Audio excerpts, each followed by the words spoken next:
More people have been to space than have rowed the Atlantic Ocean.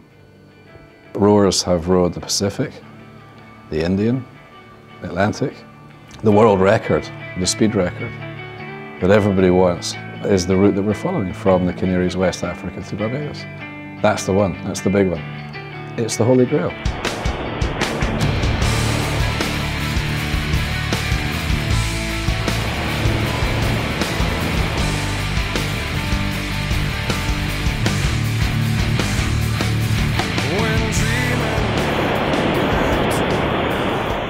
My name is Roy Finlay, and my intention is next year to break the current transatlantic rowing record, which currently stands at 33 days.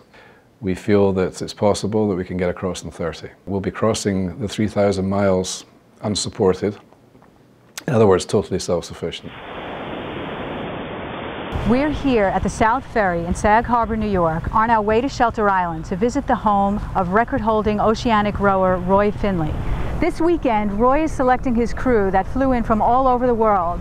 These men and women are risking their lives to row 3,000 miles of ocean in 30 days, from the Canary Islands off the coast of West Africa all the way to Barbados, to break the world record in what Finlay calls the Holy Grail of ocean rowing.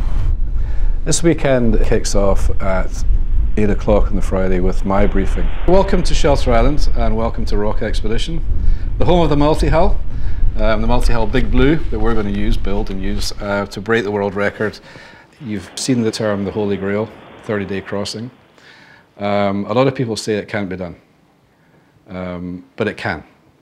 The intention, obviously, as most of you know, is to select 12 of you to act as crew, as rowers, in addition to myself and David, skipper and engineer, totaling 14.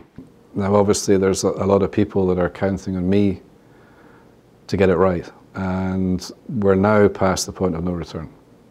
There's just no way that I can now say, oh, well, I've changed my mind, or the boat's not right, or it's not going to be right. It's got to be right. It's got to be at the start line, and it's got to be perfect. So, of the 2 watches of 6, we will have 1 leader for each. Okay, and we'll decide who that person's going to be probably towards the end of this weekend. Now, you can stop rowing on a flat, calm day, which, you know, happens, and there's nothing to be heard. Absolutely nothing. There are no birds, there are no aircraft, there are nothing. It's a bit difficult to actually grasp the concept that there literally is nobody there to help. What I want you to do is to build 2 shelters. We've supplied them with tarpaulins, enough for a ground sheet and enough for a roof. Just enough wood to build the frames. You will have 30-mile-an-hour winds tonight and possibility of rain. I don't think it's going to be torrential. I think it probably took us about an hour to get our shelter put together last night. Used to this kind of things. I was in the army for 7 years and a half.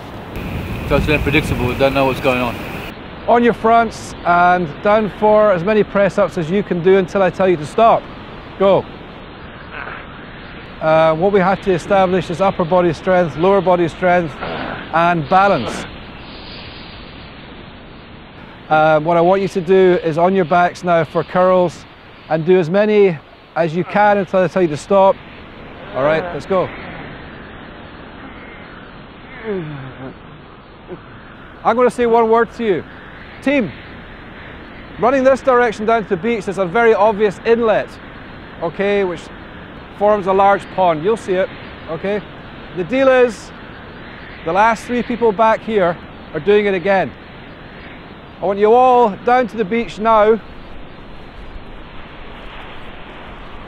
Very quickly we'll be able to ascertain who the stronger people are. In my experience in a crew this size, it's the crew that really will determine whether or not we succeed or fail. We have to be absolutely sure, as much as we can be, that we've got 12 people, 12 rowers that can and enjoy working together. These guys are going to be out there for 30 days, 30 nights on the road, no backup, no support, totally self-sufficient, bad weather, big waves, sharks, whales, you name it, and they've got to keep themselves together. But obviously human error, i.e. they forget to put their harness on, may happen, and if somebody did go over the side, it's very unlikely we'd get them back. The most important thing to keep in mind would be this time around, probably that this is going to be my last chance at this world record.